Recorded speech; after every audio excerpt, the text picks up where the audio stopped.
Hey, welcome back to the Real Estate Excellence Podcast. Today I have that agent I think many of you can relate to. She has worked hard these past few years alongside another successful agent learning the business. She's put nearly 15 years in corporate America with companies like Pepsi and Marriott. Before becoming an agent in 23, she served 32 families with a volume of over 14 million. Let's welcome the superstar from Anchored Real Estate Group, Blair Owen, to the show. Thank you for having me. Blair, Excited to be here. thanks for coming down. Going through your resume there of LinkedIn, and I think there's going to be a lot of agents that can relate to you. Just that have come from working in corporate America or whatever it is, and then making that jump over. I'm really interested in learning what you took from there and brought it to real estate.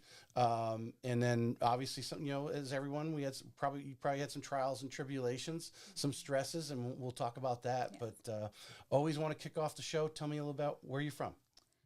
So, I am born and raised in Hilton Head, South Carolina, and spent the first 16 years of my life there. And it was wonderful. And, just being in that environment. And then my parents decided to go on the mission field when I was 16. And we went over to East Asia and to Indonesia. Interesting. And I finished my last 2 years of high school over there. So it was quite a culture shock but wonderful experience that I wouldn't trade for anything. Yeah, well, Hilton Head to Indonesia. Yeah, Yes. that would be Quite a difference. Yeah.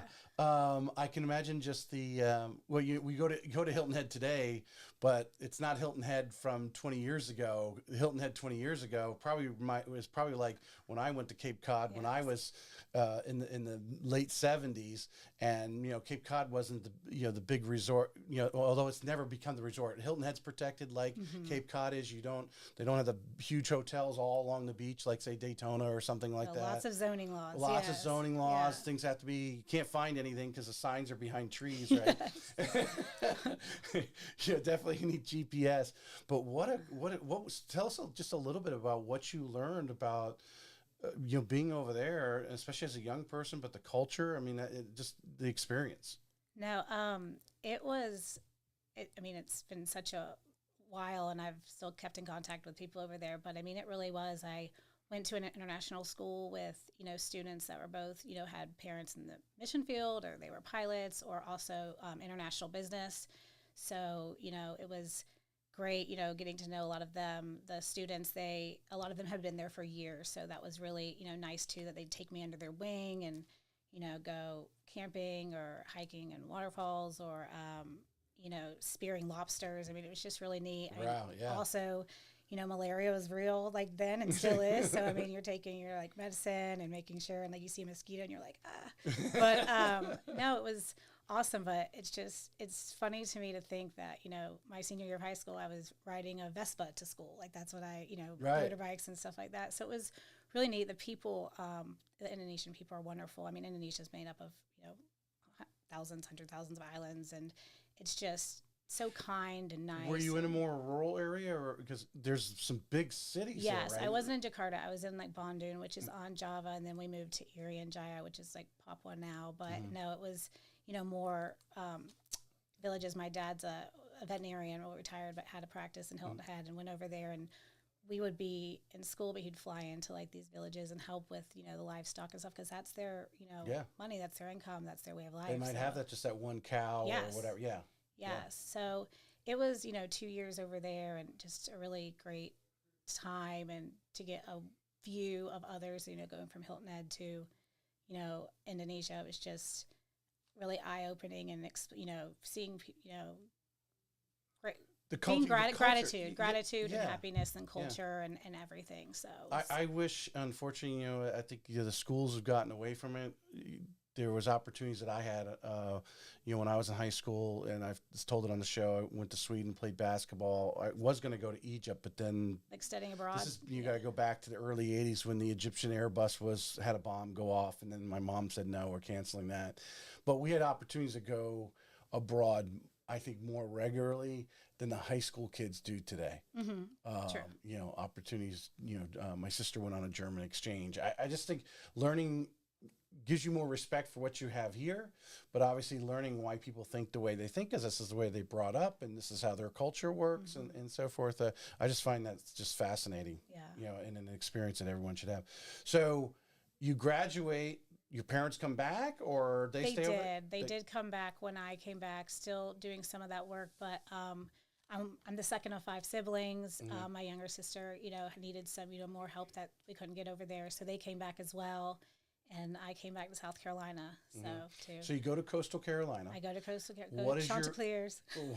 What is the vision of Blair and her career, or is she like a lot of college students? They don't even have an idea what they want to do. Yeah, so it changed before I left. Right. So it started business, and I thought international business. I had a lot of friends overseas that's what their parents did. I found it really interesting, and then I did business. I got more economics, got a little bit, and then went over to, do I want to, be a lobbyist or be, an attorney? So ended up going into the political science, English, and getting 2 bachelors in that, and then getting out and still like, what am I going to do? So, I really do appreciate the people who take time between. I mean, it's even hard when you take time and then getting back in, but, there's routes for everybody. If you go or not, I have siblings who haven't, didn't go and very successful go. I mean, it's just kind of where you are in your state. So right.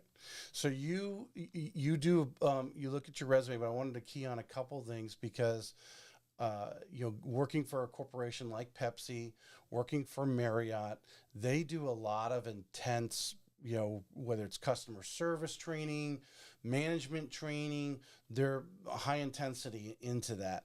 What are some of those things that, looking back now, resonate with you? And actually, I think you finished with a pharmaceutical company, if I'm not mistaken, that right before you got into real estate. I did. I worked with pharmaceuticals. So you're correct. Right. Marriott, Pepsi, they will they will ship you off to sales training. So you go, and that's very intense, and it's fantastic. I mean, I also like to learn, but at the same time, it's just going through plans, always working things, collaborating with others. It was just, it felt like a family unit to your sales manager. So I got into sales, and both those companies have, been at it at a long time and invest a lot in it. So it was nice to have that, towards the end, with Marriott and both with, private property, luxury property, historic. I did work the pharmaceutical and medical market. So I, worked with pharmaceutical companies that did these big meetings. But they're consistently training. Yeah, they're constantly. Yeah. And you have to know all their different rules too, very similar when laws change around here. Right. So, well, you can serve it, this and that. And so I contracted these meetings with thousands of people and, how many, stuff like that. And then I didn't do all the small details or actually implement the meetings, but I was involved in the sales side, having, these pharmaceutical medical companies come, show them, what we could offer, and then kind of building a program around what their needs were. Okay, because we're going to go back to this as I go through my progression here of some of the things that you drew out of there that you actually instilled in you, that you more or less use today when you're working with clients. So we're going to get there, because what happens, you're working with pharmaceuticals, what happens and brings you into real estate? How'd you get introduced to that? COVID. So I had always thought about real estate. I had been told by, different people. A friend of mine's father's been in real estate in Hilton Head for 40 years. My parents were there for 40 years and still. And I thought about it in sales, but it just never came back. And I was excelling in sales. So I was like, this is the direction. And I was actually getting on a plane to March of 2020 to go to New York for the medical conference, as a, representing Marriott. Right. And I think at the time it was like the 3 cases had just been announced in New York. So my boss was like, well, do you want to go, or should we do this or not? And I ended up not going, but I mean, whatever. I mean, then we know what all happened. But at the same time, it was like, that's when my entire market, my career, because I was planning these meetings, and these meetings are very expensive to put on it. So they're big investments for these companies, and it just kind of halted, because people weren't meeting. Right. So you're not getting thousands of people together. So that's, that's was your job at the pharmaceutical going out and doing what the typical pharmaceutical salesperson, we vision going out and talking to doctors? And I was with Peabody at the time. I was actually speaking to their director of meetings. So, I mean, I wasn't really with doctors or stuff like that. I was working with who was putting on these huge events, and they have several a year. These big trainings, I would go to those 1,000 people trainings for Marriott. These were those 1,000 training meetings for their sales reps and stuff like that. So a little bit of event planning involved More the in here, contracting organizing side, logistics? the logistics, the contracting and all that. And then you would be passed over to like a meeting specialist or something like that. Right. So you're there. They start laying people off, or what happens that you go, hey, I gotta change ships here? we were fortunate in ours. So first, we were very busy moving these meetings because a lot of investments are involved. Of move it to another year, another month. We don't know how long this pandemic's going to be, how long people aren't going to be meeting. This is very early on.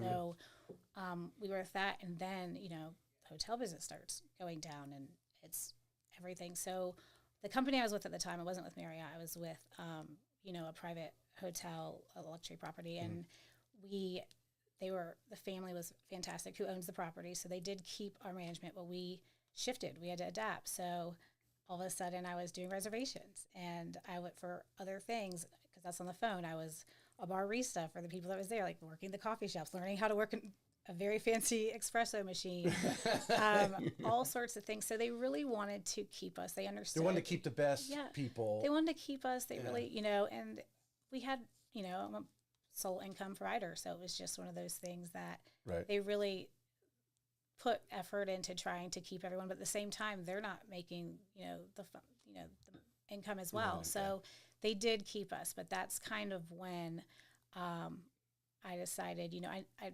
had thoughts of moving down here. I have family down here. It had been something I'd wanted to do. I didn't know when it would be, but COVID really pushed that plunge to let's change directions. What do we want to do? Because this isn't happening right now. So let's see. So that throws in another thing I didn't realize. So that includes a move to here. Yes. So it's back to the original question. What happens? So you had some dreams of real estate, possibility, friend of your father's talking to you real estate.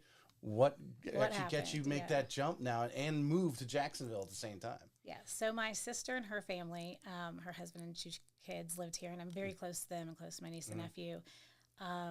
I had looked at some jobs down here, even, with Marriott in the years before 2020.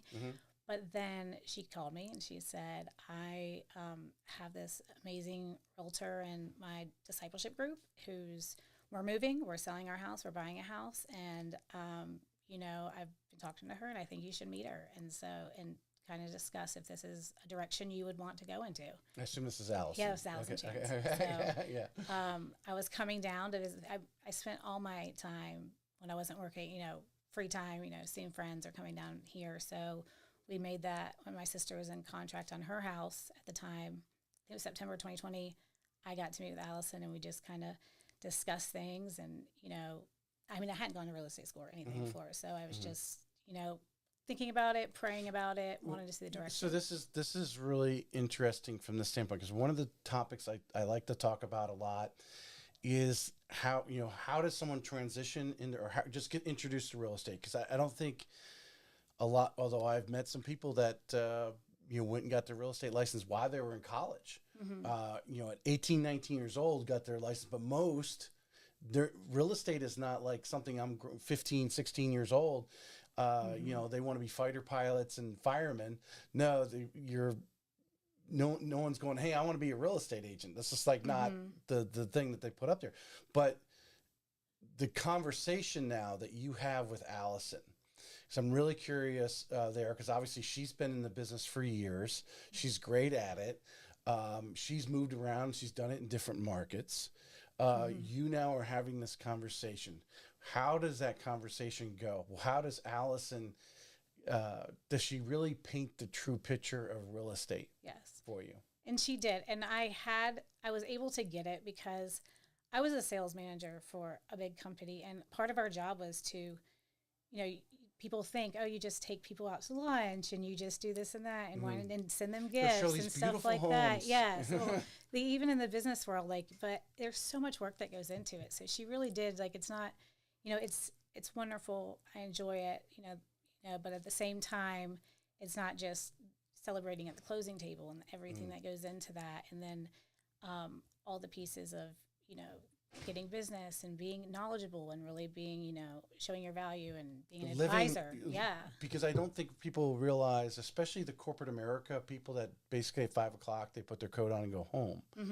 they don't realize that real estate agents and mortgage loan officers as well, I say this often, we live what we do. If someone calls us at 3 o'clock in the afternoon or 7 o'clock on a Saturday evening, we've got to pick up the phone. We don't push it off because they're going to call somebody else. True. And I'd always been that person too. And, in the sales side, just because I was in sales, not in operations. So when I leave the building, it's not over. I'm dealing with, trying to bring in sales, having goals, having people, contract with us. So I've always had that accessibility to say with my clients. So that transition was easy because you became part of your business and it's part of your lifestyle and it's 24/7. So, how important was it, do you think, just reflecting back on September of 2020, right? That's what we're talking about right now. The fact that your sister introduced you to what we know today as Allison Chance, who is a top producer. She's successful at what to have her as a, partner, mentor, whatever you want to, to getting you kicked off. Because obviously you start a relationship with her at that point, and she helps you through. Because as I said pre-show, I like to reach out to the new agents that are out there. Some of them may be in licensing right now, or taking the licensing course right now, and so forth. They don't have a broker. How important it is to reach out to an agent today, to reach out to an Allison Chance or the many other greats that obviously been on the show and so forth. How important, how it's changed, how you think it's changed your trajectory and your learning curve, really, to get where you're at today. Yeah. I mean, it's very important. I mean, at the same time, you need to understand, I was going from, I've never been a full commission job in my life, sole income. So it was making sure it was the right decision for her, really understanding what goes into it, the beginning hustle, understanding that you're not going to go out there your first month, 2 month, whenever, and, be able to produce, you just hustle and really taking it as it comes, and learning a new market, like learning Jacksonville, learning real estate, going to real estate school, going to, learning the Jacksonville and surrounding areas market. I mean, everything was a change. It was a 100% shift in direction, but just her believing in me, encouraging me, taking the time to really consider it, put it all on paper and look at it,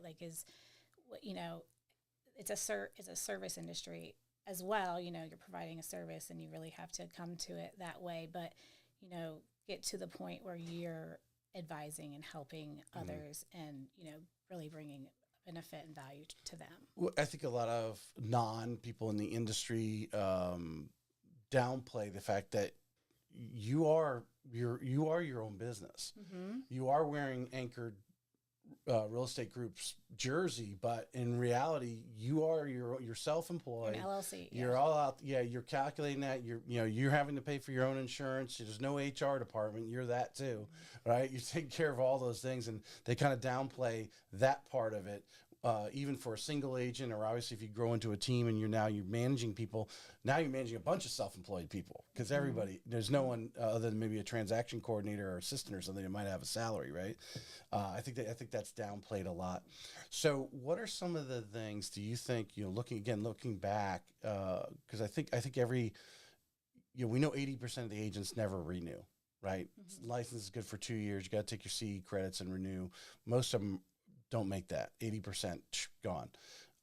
We know the stat came out. It was posted on social media. I think NAR put it out there. 49% of the agents didn't sell a home or sold one home or less last year, right? 49% of the, and I think, was there 12,000 agents just in the Jacksonville area? Yeah, I'm not sure today. It's what it's up.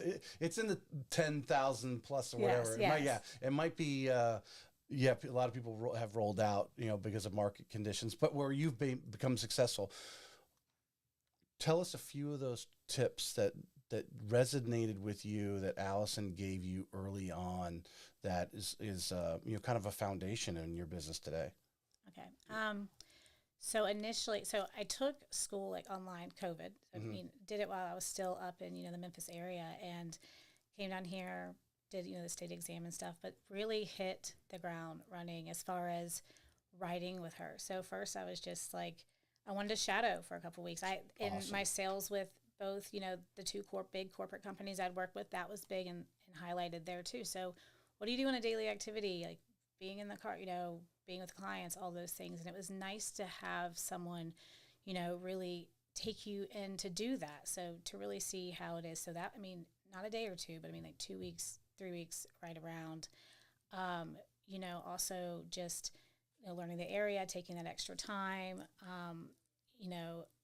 as well as, I started off with working with renters, and I have a lot of success with that. Still work with them on the buying and selling side now, which has just come full circle. But, learning the market and just giving yourself grace in the beginning as well. Right. You're not going to know everything, but you can find out. And, being authentic, being, humble, but being a hustler, and then having that background of knowing that, in sales, it's really, a lot of it is, determination and perseverance, but at the same time, knowing your market and knowing your stuff. How many times did you want to, I think everyone goes through, is like, am I doing the right thing? Should I get out of it? Of course. Yeah. Of course. And then more but I've always worked, and I've had that work ethic. So it was if this doesn't, I knew I trusted the people that I was with. I had great, coach, mentor, people to look at. But at the same time, if the bills aren't getting paid, I can pick something up. I have this background, but I also I've got no problem, jumping behind something and doing it, or if I had to pick something else up. So I was I'm going to make it, if whatever it is, hopefully it's in real estate. We'll see how this is. I've been blessed, and I truly enjoy it, and just seeing how it transpires. But yeah. So if I rode around with Allison for a few days today, and then I went and rode around with you, what would be some of the things that you do exactly what she does?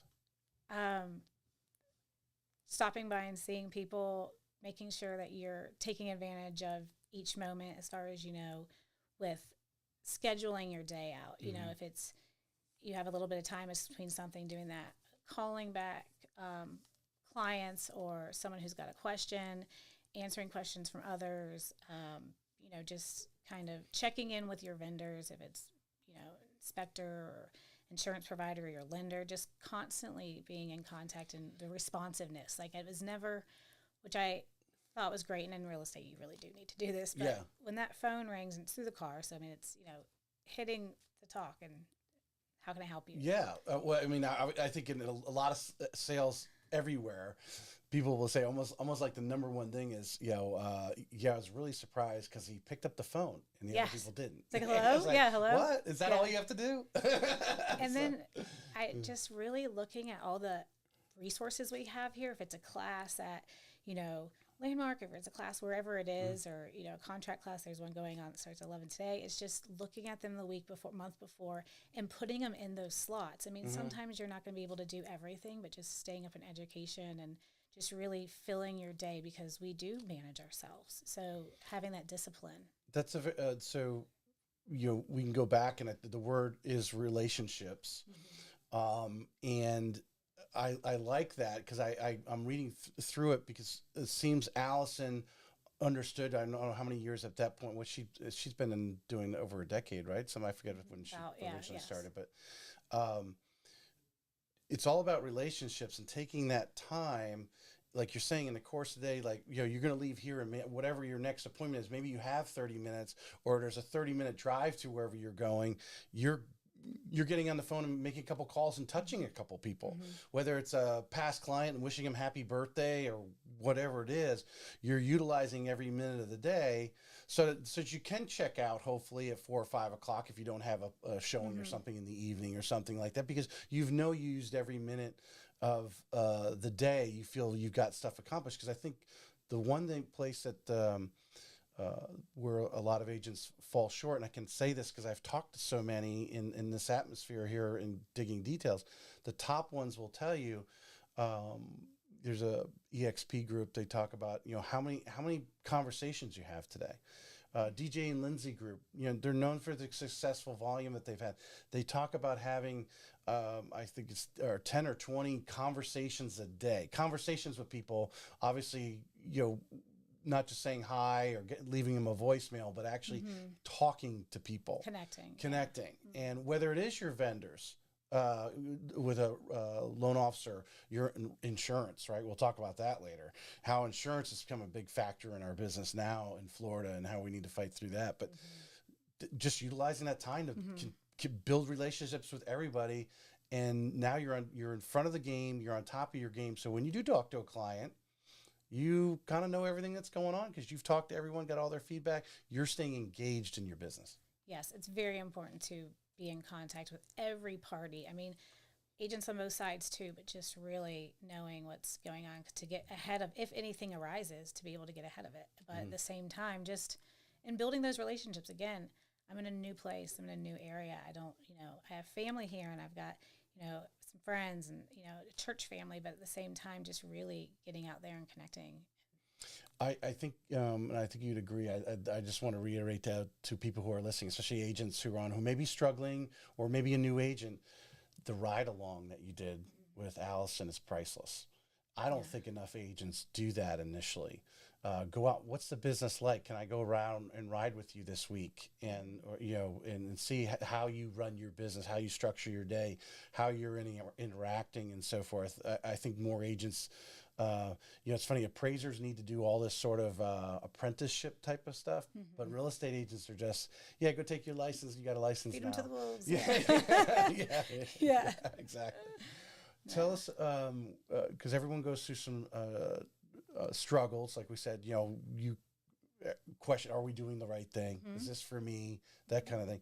What are some experiences? And I put first year, but I'm not even gonna. I'm gonna just open it up to the last 3.5 years you've been in the business. Just what are some challenges that you've had, and you had to, whether you got with Allison or got with the broker you were with or whatever, or you yourself overcame, but struggles that a lot of agents see. And if you're a new agent coming in, you got to realize you're probably going to run into this situation.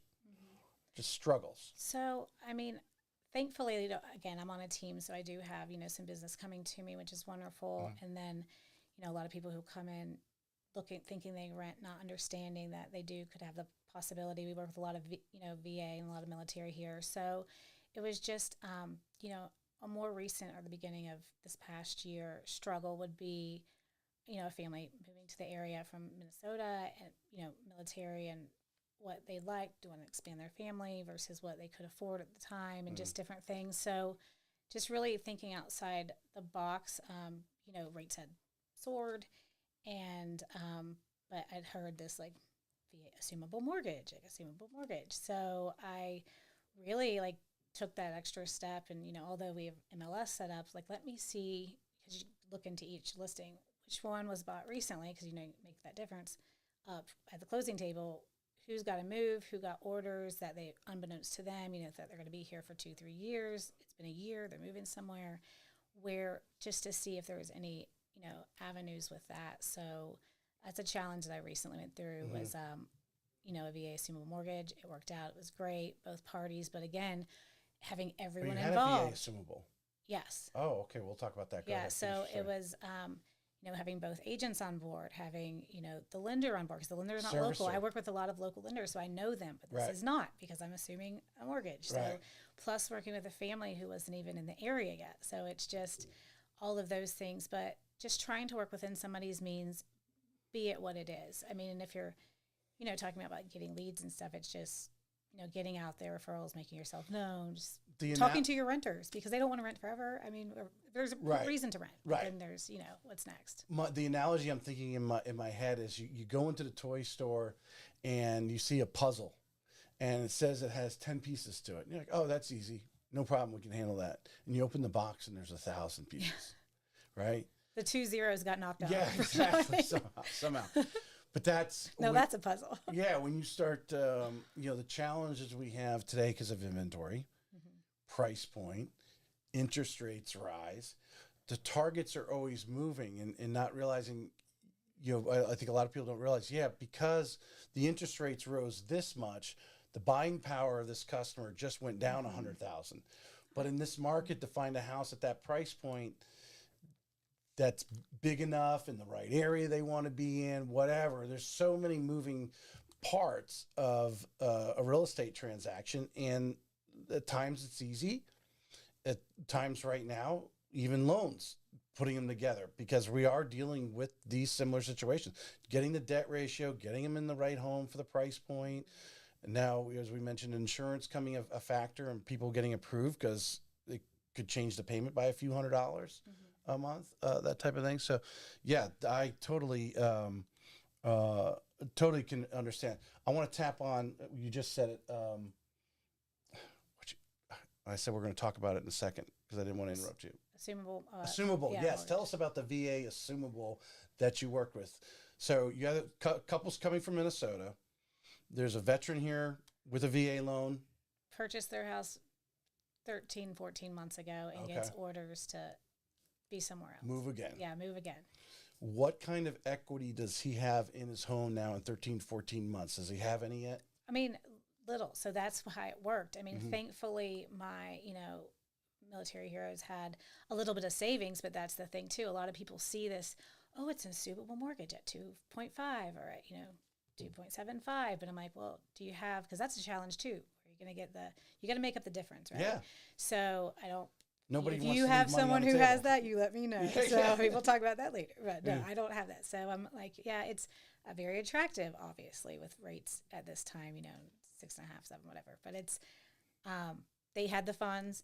They had very little, they owed a lot left on the phone. There's a lot of, left on the mortgage balance. So in this case, it did work, did have the difference. But, just really explaining to the parties, you have to have the time because it's not a 30-day close, not the one that I experienced. It's, I felt even confident with us getting it within, 60 days, but I've heard and know other agents in the area that it's taken, longer and extensions and this and that. And then everything having to be paid up to the day of. So, I mean, if you get extended into another month, that, mortgage payment is on the buyer, is on the seller.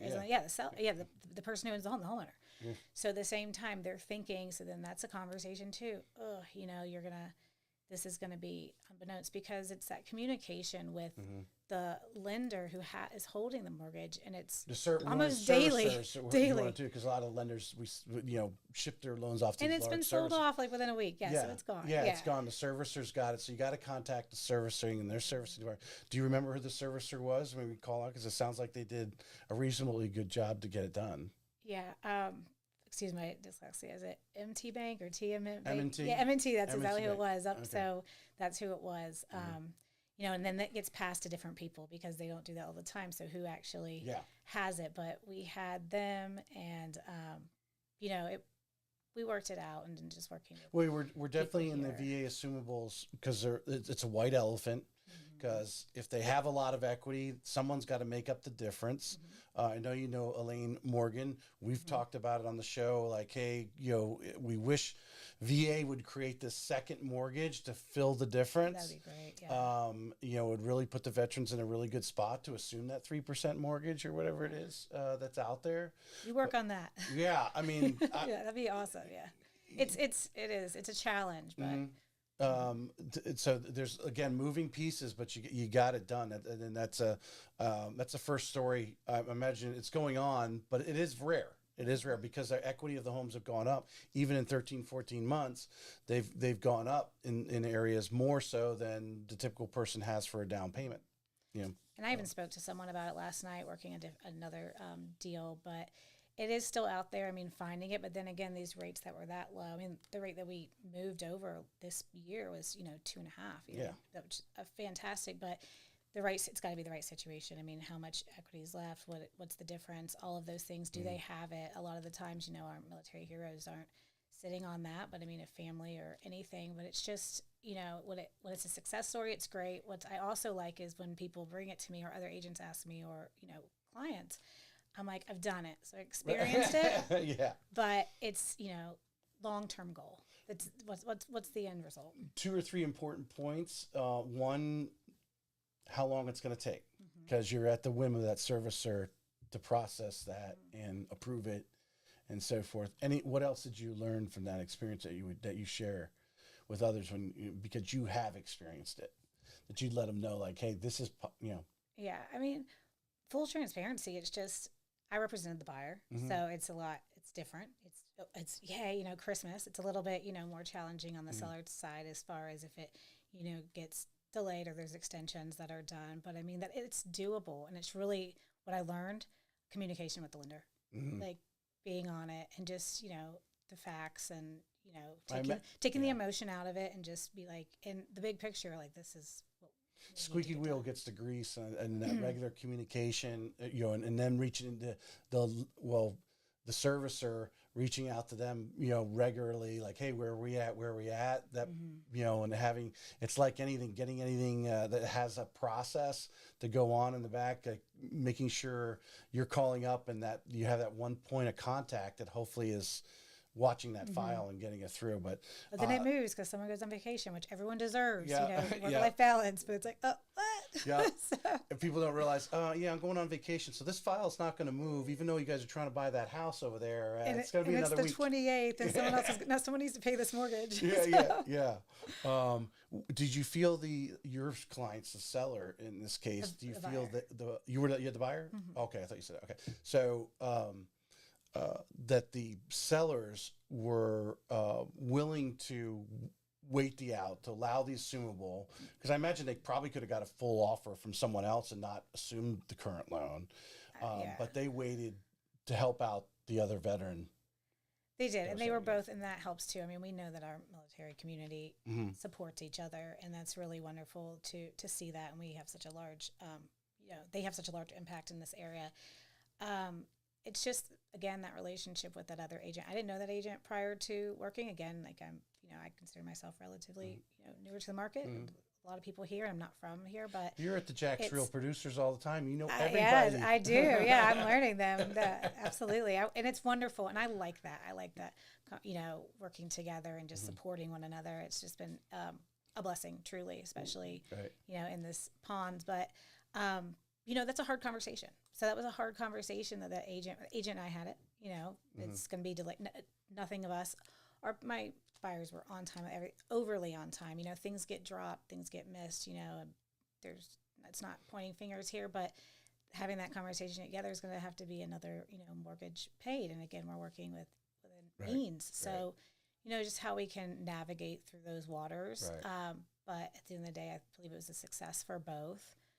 Thankfully, we weren't in the market that it started with. There's like 12 offers on the table. I mean, no one's going to be like assumable mortgage, but I had thrown it out there prior to sending the offer just to have the conversation, because I had, looked and seen what the business, what was going on, where, I can do a little bit of math, how much is really the difference going to be. So just initiating that conversation. Sure how big, it was probably several $100s a month easily in a difference in payment if they took current rates versus that.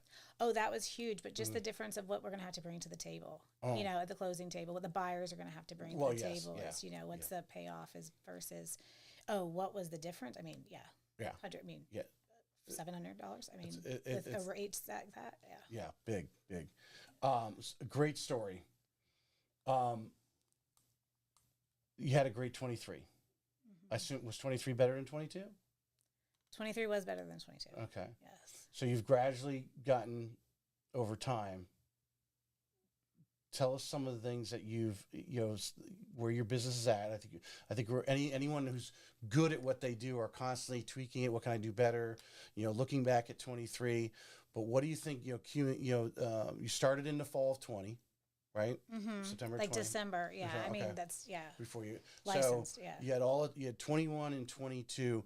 What do you think if you look back and say, what is the things that you learned in being with Allison and the things you started doing that really helped you? Where a lot of people had problems in 23. I think a lot of the top people had great 23s, but I think it just separated the difference between the not so great and the great. Mm-hmm. What do you think are some practices that you're doing today that basically learn those first 24 months to make the next 12 months, which was 2023, so great? What were some of the things that you put together? So, starting and not having like a book of business. So, working with people for the first time, working with, people who are looking to rent and end up buying. And then now I've done several transactions with them, 3 with someone, or someone moves here, working with them, and then their family, their parents move from California and their brother moves from California, and then they want to expand and have a larger home. So representing both the, buyer and seller side on that, but working with, though with, people who aren't sure where they're going to be, but just taking anything like in the beginning. So like just, and still like, really having that conversation with the person. I can't believe you turned down business. No, yeah. There's probably been some clients you wish you turned down. No, but just like seeing if you can help them, because not only that, you get to be the right fit as well. So, I mean, and the learning experience, but, to continue to succeed. I mean, I feel blessed. I feel like we have a great, core of, clients, as well as, work with the military, and then, working with, investors. I'll break this down a little bit, help you out. There's things that you're doing. You may not even realize you're doing, because whether Allison just said, this is how we do it, and you just do it. But there must have been a tipping point where all of a sudden, your phone's ringing more I'll break it down from this one. In 23, where were your clients coming from? Were they coming from, lead buys, or are they coming from referrals? If you broke down your 32 clients in 23, where were a lot of them coming from? A mixture. Yeah. So some, lead buys, social media, as far as we're moving to the area, PCS, reach out to this person. I mean, having that presence, Allison, if I've got, getting them that way, family and friends, some from, California, New York, but all those areas. And then I think maybe even 5 of those were people I'd already helped, who my dad's moving here, my brother's moving here, or we've rented a house from you. Now we want to buy. So, I mean, it's really, a mixture, right? But again, just keeping up with people, and, having client events. We've done goat yoga. That was fun. I mean, there's a lot of creativity on our side with Anchor. I've seen some of the stuff you guys do. and it's fun, and it might not be like my wheelhouse all the time, but that's why you just surround yourself with people that it is. And so that's been helpful, but, just going to events and stuff like that, but just, and reaching out to your sphere and like asking them, or, let's do you know anyone? Break that down, because I think we're always out there trying to conquer the new territory, right? The new customer that we haven't, whether we're doing lead buys to get the phone call and try to break to a new customer, when it's so beautiful when all of a sudden you get that call and says, oh, my father's moving into the area, he's going to be calling you, or call him, or whatever. And you're like, oh man, one that just came out of a place where you weren't, it's there, but most of us are always trudging for the new customer. Customer. Where's this new customer going to come from? So to have those half a dozen or whatever coming from those referrals are almost feel like a bonus, right? Yeah, and I've had a couple that my my sister's friend in California, it wasn't her, but she had a friend coming this way, and I sold them a multifamily unit, and then I was, like I said, I was in the Memphis area for 10 years. I had someone from my old hotel days that said, oh, my friend's moving down there, and help them. How did they know? How is this someone you would regularly talk to, or just social media? Knew where I was, reached out. Hey, do you service this area, or work with this person? So people just really giving you a chance, and then just going to work for them. Talking about the friends, families, and the past clients, right? What we often call our circle of influence. There, what is the game plan? Are you using your CRM? What are you doing to make those regular touches? What does Anchored have a thing, or is Blair doing her own thing? What are you guys doing? What do you guys do? I mean, we do. We absolutely do, and we have a database. But I have it all. I'm old school, so I mean, I still have like a list, or I go back to this, or see know the timeline of when it was, and reach out, but just constantly talk. Again, I've been in the business. If it's past clients, I mean, I know who they are. You build these relationships. You get close. Your accessibility, you're all the time. You feel like family. Almost when it's gone, it's like, oh, where'd they go? But just keeping in touch, and them remembering you, and just leaving an impression on them, like, their family and their kids, like just different things like that. Like, hey, mom and dad are thinking about moving. Would you mind riding around with them and showing them some areas? Sure. Yeah. Are you consciously, you did 32 clients. So it's like, 32 people over the course of a year. Can I reach out and touch them on their anniversary, right? That's not too difficult, right? And you add up probably the other, so I don't know, the other 2 years, I don't know, you're probably at 60, 70 clients, right? In 3 years, just something over like, 70, something yeah. like that.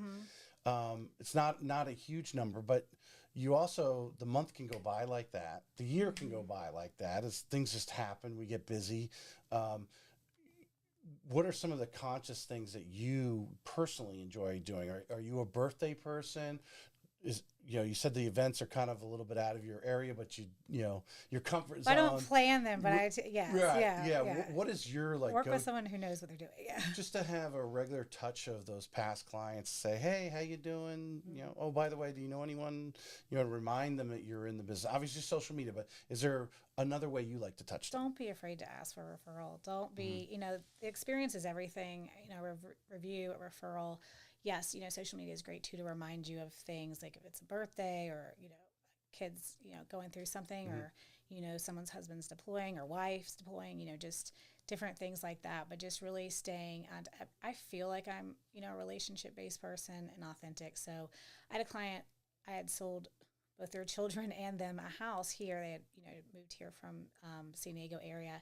She just hit me up yesterday and I closed on her house a year and a half ago. Hey, we're working on doing a will, a trust, and you don't know, if I don't have the answer, I reach out to, people that I know that will know. Yeah, and so I'm like, 1 second. So being responsible, 1 second, then doing that. And then like, hey, and by the way, let's get together. So I've been over to, house just to see the changes that they've done. I love when people, make a renovation or change out my kitchen, just staying in touch and caring. The difference of, it's not over when you celebrate at the closing table versus, this is a invested relationship. I truly believe in you're a family realtor. I've experienced that and I enjoy it.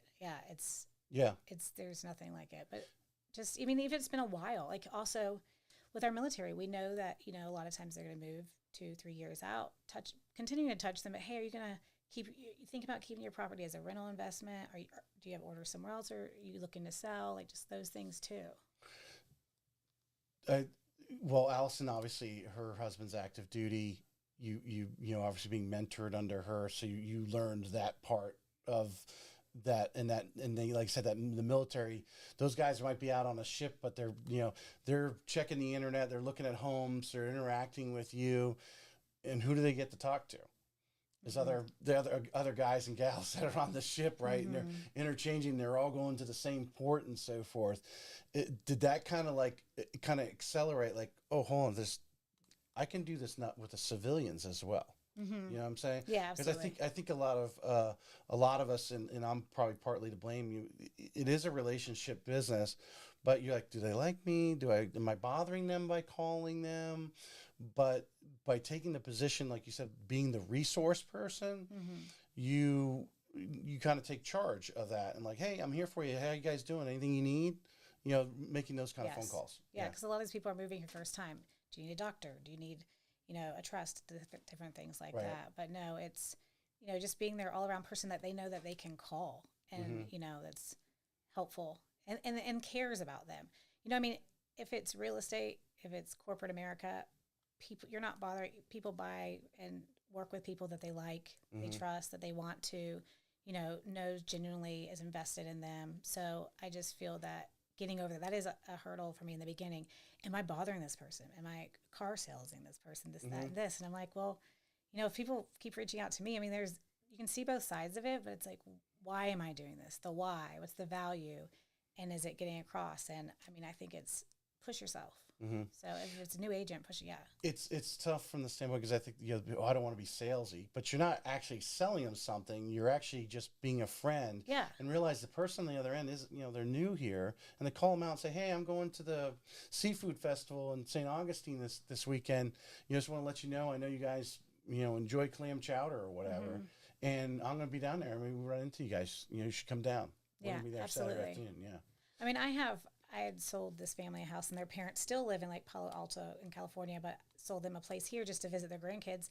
They come a couple times a year. We always meet, if it's, Caps on the Water or down at Barbara Jean's or something. When they're here, they're here for 2 weeks, but we take that time, and just still talking to people. I have that time. So, hey, let's go do something. But just really, besides just, I'm, doing your real estate transaction, I'm, your friend. And I'm also meeting people here. So I'm meeting my friends in this, environment. Right. I was, George Guerrera, we were talking about pre-show. He was at RE Bar Camp. he started the business in 2006 or 7. Obviously things are collapsing, but video was his thing. And he believes that, and if you listen to the podcast, he believes that the future real estate agent is going to be that talk show host / newscaster in front of the video in type of thing. And just listening to what you're saying, I'm relating it to him in showing that you're out and about. You're having friends. Hey, I'm at this event, because the one thing beautiful about our area, whether it's all the way up to Amelia Island down to St. Augustine, or if you want to go all the way down to Daytona, there's always something going on. Yeah. There's some sort of festival or something. That Chowder Festival in St. Augustine was wonderful 2 weekends ago, by the way. I saw that. It was great. I was there. It was windy. It was great. Yeah, I didn't post it, but yeah, it was awesome. Well, I'll have to go. I think I went years ago and I saw that, and I forget what was going on. I was thinking, should I get my dad? Because we're from, obviously I pretty much grew up on Cape Cod and clam chowder and stuff. Oh yeah, that's your wheelhouse. I was like, yeah, I love a bowl of chowder. It's good. It's cold, so it's good. Yes, it was cold that weekend. How important is it? You were fortunate enough, and maybe you may not even realize how fortunate enough you are. I think you do, but the realization, because sometimes we're around people and we don't even realize who we're around. Like I was talking about a lot of the RE bar camp people that were coming from outside, and all of a sudden I started talking to these people. I'm like, oh my God, these people are, so involved in the business, and these are people I want to keep on my speed dial. And told them, hey, I want to do follow-ups with you periodically to what's going on in your area and new tips, whether it's video or about insurance or whatever, that kind of thing. But how important is it? You matched up with Allison early, successful agent. You guys are good friends, but you've expanded that circle. How important is it to surround yourself with others that have the drive and are adding to you? Hey, there's something new. We've evaluated. This works. I've had success with it, and you're stealing from it. And how important is it to surround yourself with people like this in the business? Very. Yeah. I mean, who you surround yourself with, how you learn, how you grow. It's just the mindset too of like we're all working together. There's business out there. Back from my other days, we always did that too. Collaborated with being in corporate America. So not all are, but it's nice to do. That's one of my bigger goals this year. In the beginning, it's like sink or swim, and I had a great team around me, and with Allison too, and the support that I had, I was able to overcome that. But then now getting to know them, like the names, or I love when I see a listing I'm going to property and I know that agent or even her name. But again, 3 years ago, I knew no one. So I'm still learning that, or going to these events and really like getting out. Sometimes you got a lot going on in your mind. You have this 1 hour to do something, but being intentful and present and making it known. But I do, if it's, in a private message or a call or meeting in person, I do speak with, agents or, other, partners and stuff that can help me and to grow and vice versa, or bounce an idea off. I mean, just with assumable mortgage, I spoke to someone who was going through it as well. So we could kind of, discuss that, or if it's, if it's needing a roof that still has 6 years of life on it, no one will insure it. The roof was 13 years, but it's supposed to be 25. I mean, just all those things. But it's just what roofer will wait till closing and get it out of the proceeds? That's what I'm doing right now. Yeah, it's sitting right there. Right. Addendum signed this morning. So I mean, it's it's very important and beneficial, and just like knowing why you're in it and what you're doing, and just being authentic and having the right heart with it. I mean, I enjoy being social, but at the same time, just really with intent. So the importance of the lifestyle of being a real estate agent is going to some of these events to meet the other top agents, trade what's going on in their area, what experience you have, because it's not. And I could use this analogy. When I was at Quicken and started we were a volume base, and in in 9 and 10 when the rates had gone down and we're refinancing and we're doing 30, 40 deals a month, versus now a good loan officer on the street, if they're doing 2 or 3, they're great, right? There's some that obviously much greater, but 2 or 3 you're doing, but you aren't experiencing all the different situations, like in our world, all the different credit reports, right? What are those challenging credit reports? What can be done? What can't be done? We learned guidelines that are in the corners that will work and get a loan done when you're dealing with so much volume and so forth. You're experiencing it very quickly. So, but in the real estate world, if you're closing 2 or 3 homes a month, like 32 homes for the year, you're in the top echelon of real estate agents. But that's really even not a lot because every closing, every transaction is different. The house is different, repairs, the negotiation, all the different factors that come in are so different. They're all different. And yes. to interact with other people in the business, and whether you pick them up and say, I remember you telling me that story. How did you actually get that deal closed? And let alone, I think we're going to get it. People think the rates are going to drop. I don't think they're going to drop as much as they are, but hey, maybe they will. If they do, we may be back to 20 offers on the table. I think if we go sub 6%, a lot of people sitting on the sidelines are going to jump in the game, try to buy a house, and we're back to 20 offers or more or whatever. And when you're looking at that pile, like what agents are on here, right? Because you got to go to your seller and say, hey, I think this is your best. Here's your best 3 offers or whatever, right? I mean, how important is like you said, knowing that person's name, and let alone that you had a conversation with them somewhere. Yeah, I mean, I do think that's important. The responsiveness, but also, I mean, just like that lender's name on there. Like I think that affects. I mean, when you look at them, it's you advise your seller, or work with your seller and just really present the facts. Like present the facts. This is what it is. Spreadsheet out.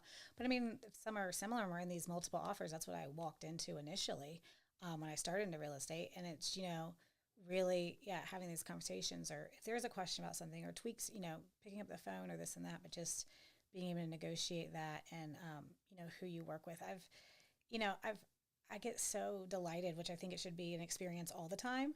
But whenever it's been even if it's challenging, a very challenging experience where something did have to be held back in escrow or, just circumstances, when the 2 agents at the end are like, we need to meet in person, or like, let's put a face to a name, or when you finally do, or, let's celebrate this. And, just to know that we're the goal and that someone has, just such great representation, but that's important. And I mean, we really do. I mean, life's hard enough with, to make it more difficult. I mean, it should just be. And I have a great team. I mean, I work with Allison, but we have, director of operations, Brandy. I mean, we have, Katie as well, who does a lot of our media, and also an agent and, military spouse. So just, surrounding yourself with that. And I'm going to add a little drama. Together. I'm going to add a little drama to the podcast. Because, we love it when we have that agent that's, like, hey, okay, we need to negotiate. Let's figure out a win-win, those type of situations. But, I've talked about it numerous times, that pet peeve of when that agent that almost, I don't think selfish is not the word. I think they want to overprotect their client versus just advising their client, which is what most agents are. They're transaction agents.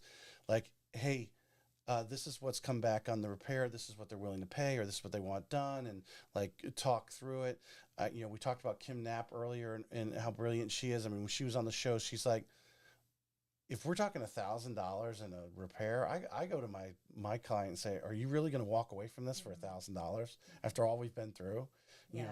Getting to this point, we have a closed deal ready to close, but we need to, how important it is to have to be cooperative with the agents. And like you said, that when it's successful, hey, let's go meet and have a glass of wine or whatever afterwards. That's like a home run, right? But some agents, they need to kind of, I call it a checkup from the neck up, but I can tell you, Tracy, going a step farther, know what's going on. So it's like you see these reports and they're let's just say an inspection report, and they're alarming. Have those relationships with the inspector or the electrician or a plumber. Like we have one ready, here's this, do you need to go look at it?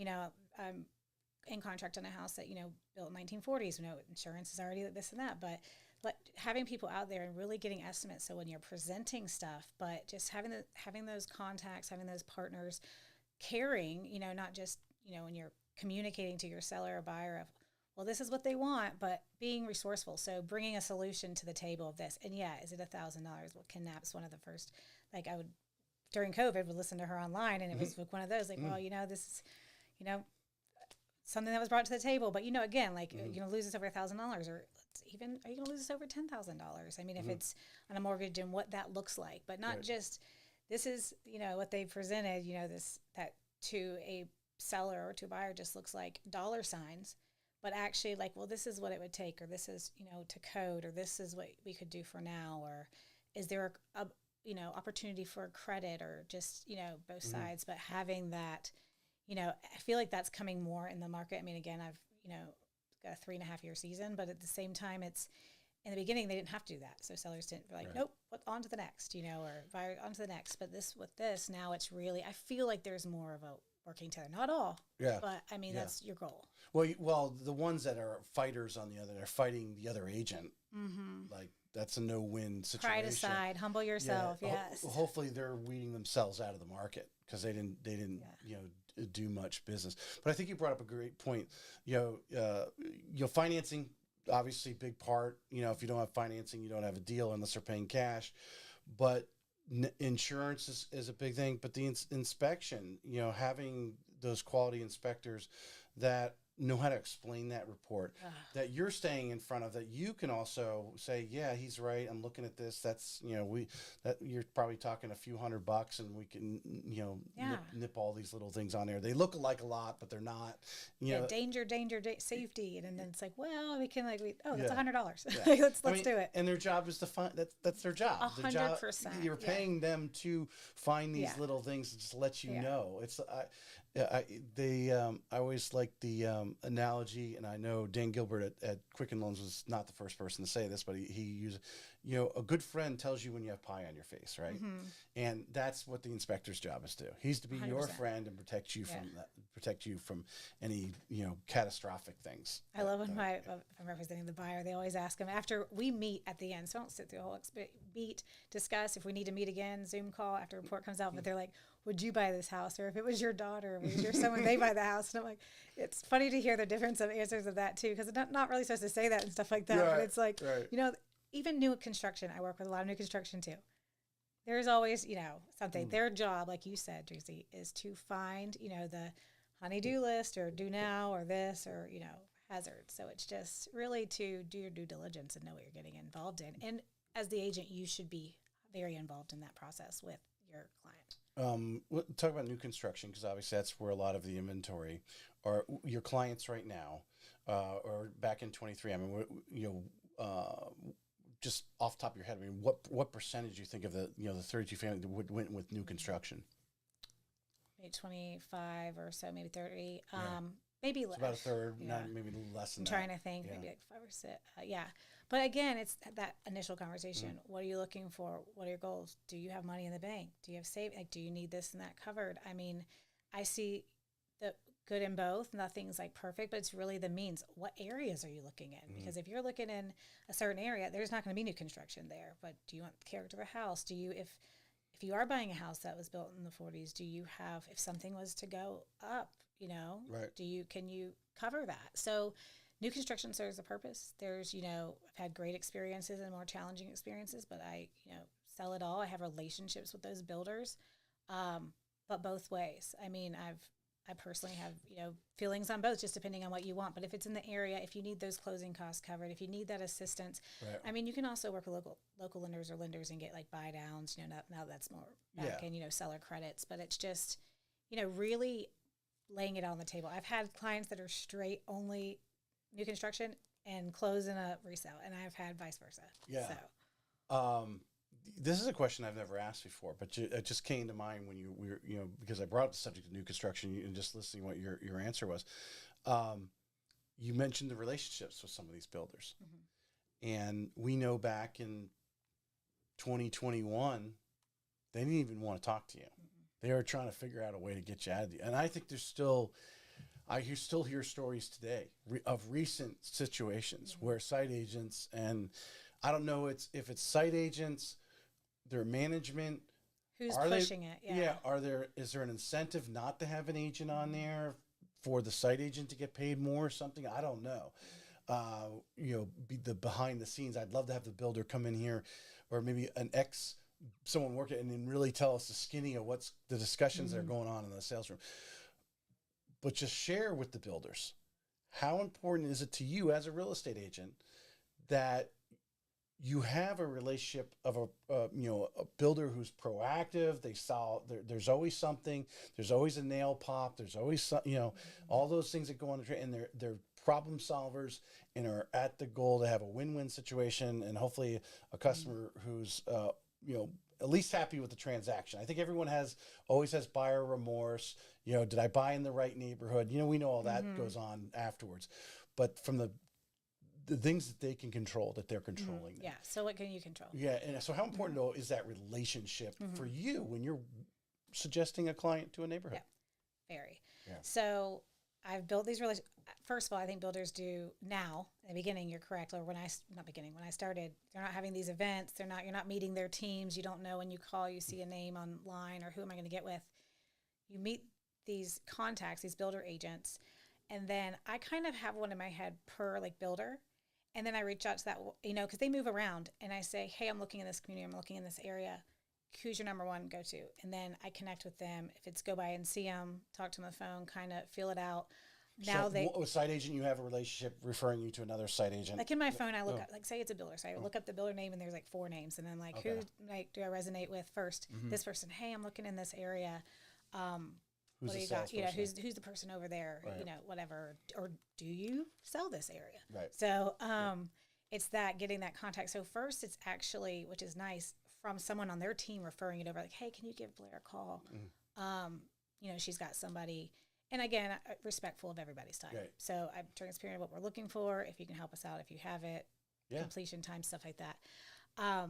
I like to be present, so I am a present agent I don't, know how everyone else does their business, but even if it's a new build, I'm still, very much a part of the family of who I'm representing, as well as, the builder knowing me and knowing that superintendent. I mean, I've had both. I've had great experiences and, more challenging, like I said, but being there, you said, the nail hole in the wall, or this trim, or does that look right, or that's kind of the coat of paint on the wall. Yeah, and then them knowing you too, and not just walking, but just them and the respect that's there too, because I've sold a home with them or with this and that. Just name credibility of I'm not just there to at the end collect a paycheck, but I'm actually involved in the process. But I think it has changed. I mean, now builders reach out to you. I get text messages almost on a daily basis. This is what we have, or this and that, and I'm a business person too.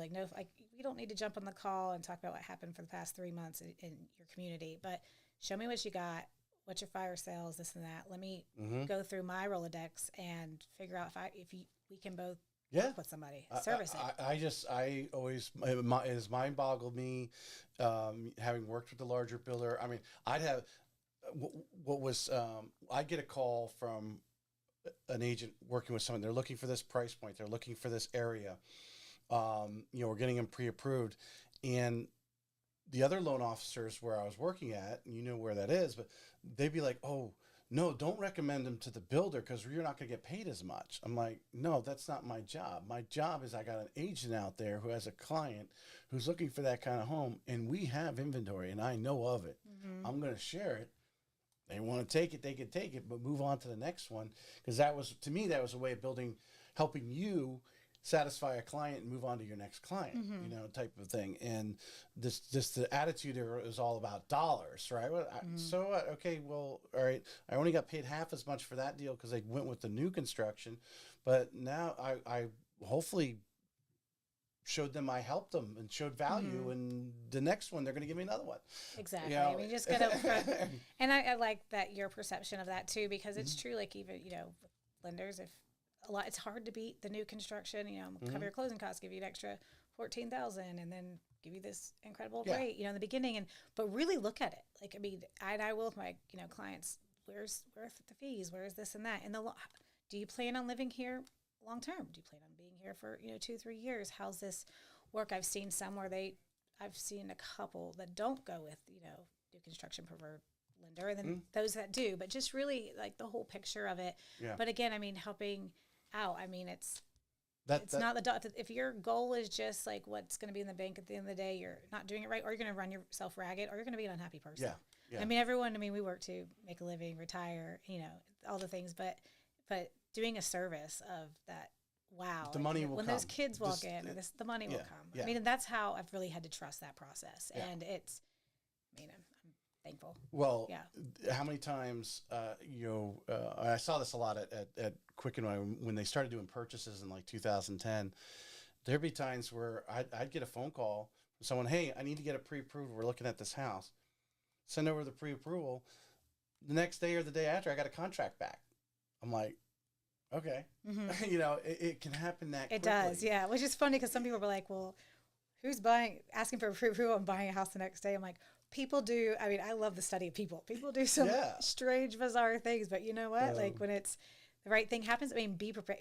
Be prepared. And so that's the good. Yeah. That's like, oh yeah, okay, whew, that was easy. Yeah. And then there's other ones where you're working or you're showing them 20 homes and takes them 3 to 6 months or whatever. I'm sure there's other clients you've been working for a year now because of the market conditions and not finding the inventory and so forth. Yeah. We scale down here. I'm going to go with this one. Well, actually, I'm going to skip this. So, what do you think? Because I think you've probably reached a little bit of a lid. Do you have a transaction coordinator or assistant? Yeah. So someone's taking some of the load off of you, from that standpoint. What do you think is your strength? If we were to look at your entire business, everything you do, from greeting the customer, taking that first consultation call or whatever, to we even talked about follow up. Mm-hmm. What do you think someone would say that's your number one strength? What that you do? Connecting, being authentic, like, the emotional intelligence of it, knowing mine, knowing theirs, knowing how to react, listening to the picture. My strength is really connecting with someone and being, genuine, and accessible. I mean, again, like I'm available, walking in here today, the two people, I mean, got some things going on. Mm-hmm. Quick text, hey, I'm gonna be tied up to about this time, but as soon as I'm out, I'll be available because they're used to me answering or this and that. Right. Having, Brandy as a director of operations, transaction coordinator is a godsend. I'm fortunate to have that being on my team too, Allison. But it's just those are not the things. I mean, even in the corporate world, I had an executive assistant, right? So it's like those are the things. I mean, it takes me 4 times as long. I mean, I'm learning. I want to be able to do something by myself. I can do it. It's just really outsourcing those things and like me being one-on-one, me being in person, me getting the coffee, researching the houses. That takes time and energy. Yeah. That part. It's a lot. Yeah. And you don't know if it's going to be a 30-minute conversation with a client or something's going on and it's going to be an hour and a half. Mm-hmm. I mean, I was telling Allison this the other day. I went to go see my nephew play soccer and I opened up the trunk and my for sale sign is sitting there and the home is out in Middleburg. And I'm just like, oh my goodness. I'm in Mayport at this point. And I'm like, oh, no. I had been there, done everything, I was there. I was there for 2 hours, like talking, all this stuff. Yeah. And I looked at it and I was like, you got to be kidding me. And went back up. I mean, it is what it is. It makes you you have to have a sense of humor. You have to give yourself grace. But I was like, I thought I'd be there for an hour. I was there for 2.5 hours, got into chit chat and left that's a big deal. It's an hour one way. So I just got to podcast you, Tracy. That was great. That's a good but I mean, being authentic, being in person. I mean, I think that's where I shine, making people feel valued. And it's more, I mean, yes, I'm your realtor and transact, but it's, no, I'm more than that. And I hope that I'm more than that, I think, and I think you would agree with you, if there's any one strength a realtor should have, longevity, right? Because you can get in the market in 2021, right? It was, how fast can you put a sign in the yard, or how fast can you find them a home and obviously negotiate? You could be a really good negotiator and you did some business. But really to be in the business long term and constantly be adding to your advocates, your past clients, and the friends, of course, you're building that circle over a long time. You really have to have the strength that you're talking about. The listening, evaluating, obviously them knowing that you listen to them and this is what your conclusion, they felt happy with you. That transaction coordinator stuff they don't see that. That's not needs to be done. We connect them. So it's a family, it's a team. And again, I'm on teams. It's a team environment. There's, we exchange all that. And then they end up knowing everyone. And but no, it's, I don't it's want to right. devalue the no, but transaction coordinator. agreed. Yeah, but no, you as the point person. exactly. Yeah. Yes, no, and a part of that, like being able to listen to them and then bring them what they need, the value in areas. And I'm just speaking on the buyer side on this is getting out there and knowing what's out there, going to events, going when these communities have something, or what's going on. I mean, what's new in the market, or these areas. Again, I moved here, I knew nothing of it. I knew the beaches. I knew Jacksonville Beach, and Neptune Atlantic, and the waterway, but I didn't know, just really working that. And again, I work in sell in Fernandina and Yulee, sell down in St. Augustine, so it's just really, and that takes time and it takes miles. So just and again, with some of my past jobs, I drove and traveled. So, I mean, it's my wheelhouse, but again, just not just listening, but also bringing, valuable information. Well, you mentioned earlier, you like learning, you going to the classes. Yeah, so you've got, you're getting that classroom knowledge. You've got to interact with the other agents, especially, like you said, you were limited in what you knew, but what's going on in Middleburg? What's going on out there? You can't travel out there every day where, that doesn't make it economic sense unless you type of thing. But to be interacting with those people or seeing what they're posting, or would you agree, like as a new agent, if you don't have anything going on, go visit a bunch of open houses and find out what are the type of houses in that neighborhood. Exactly. No, visiting open houses and hosting them for another. I mean, more than, but it's just, just taking every opportunity as a learning experience and not, it's not a value on a piece of paper of I'm going to get paid this on it. It's like, this is long-term benefiting me so much. And then it's just such a feel good when someone asks you about something and like recently I'm trying to do a lot of research in the 55 and up communities. And I have learned, and my parents are one in Hilton Head, but it's like, now it's like, or when someone tells you, oh, I just sold, or, oh, I just went to an event there, and you really know your stuff. And be okay if you don't know, find out. I'm a researcher. I enjoy doing all that stuff too, but it's like, you're not going to know everything, but at the same time, you can find out. Well, like you said, having the relationships, knowing who knows the answer, like the will question you had, knowing, well, hold on a second. I know someone that would know the best person for that. Yep. Let me hit you back. I'll text it back to you or whatever. Yeah, and it did, and it was great. And all that, I use them, refer them out, blah, blah, blah, and have credited sources too. All right. So you said in 24 you're going to, I don't know if this was pre-show or you said this pre-show. You said you're going to increase your social media. So we're kicking it off with this. You're going to have a great YouTube video. We're going to spin off some reels. I'm going to send you the raw footage so you can spin off some other reels, because a lot of times they'll pick like 4 good ones, but if you actually go through, there was at certain points, even right here in the last couple minutes, there were some real things where you're really coming out and expressing to people of what you're going to deliver, which is going to be my last question, which is, if someone's out there, someone's from New York, wherever, they don't know the area, they see this, why should they be calling Blair at Anchored? Because I'm a hustler. I've got the drive to do it, and if I can meet your needs, I can take it on. But the knowledge of the area is just listening, knowing your goals, putting together a plan to go to business. If you're up there, we do a lot of video tours. I have a lot of clients that are overseas, just being able to get out to the property for them, being their boots on the ground.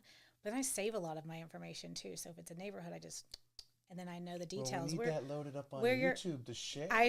Yes, my secrets.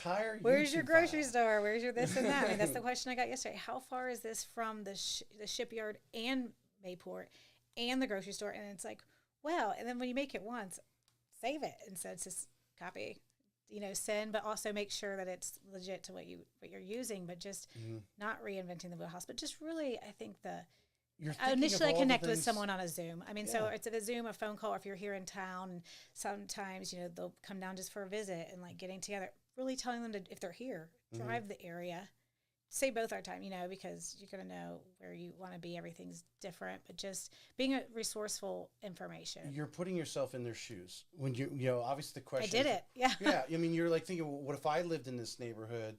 What would I want? Well, a lot of people like the grocery store, like right there. Because Yeah, amenities. Do you need this and that? I'm that way. On the way home, I call my wife, what are we doing for dinner? Because I'm probably using the grocery store as my refrigerator because I'm just going to go buy and get what we need for that night, you know, in a lot of cases, because the kids are everywhere. We don't know what time we're eating. Are we going to eat together because of all these things going on? And people want to know that stuff. And then our team, we have a group text group that's just, if I need something like, hey, can you give me something over like in a certain area or whatever, you know, more information, then, and we already have it, pop it over to them and send it. You know, we just helping out. Or like me, I'm a little bit social media challenged, like, can I reproduce a reel? I mean, just stuff like that. I've gotten into a little bit. It is a goal of mine. If you have a lot of videos that are just sitting, not like in a file somewhere. I'm working on things, so not just sitting. I mean, because they need to be update. But I mean, I work on some things and get distracted. But just having people help, and again, if it's the wheelhouse that you're in and things like that. But I think that's some classes that I think would be really, really cool if you do have these little videos, and it could be, like you said, like, oh, here I showed this person that lives in XYZ neighborhood how far it was to the grocery store, and I drove it for her. And it's a minute long, so this video is a minute long, and I'm just going to show it to you. I'd put that on YouTube. Yeah. You would be amazed, I think, how many people, one, they're going to be searching that neighborhood, and all of a sudden your little corny little video drive to the grocery store. That'll be interesting. Maybe some Southern rock in the background or something. I don't know. We'll see. Yes, exactly. Yeah, no, absolutely. I mean, it's very day-to-day life. And I think I did that more in the beginning, and then, you know, things shift. But getting back to those basics, like really being human, humanizing yourself. Sean Carpenter, who was at RE Bar Camp last year, Sean's from Ohio, actually. But, you know, his big thing was relationships. But, you know, in social media, or like you're saying in these videos, be the same person online and you are offline type of thing. And I think, this is just my personal recommendation, but personal advice.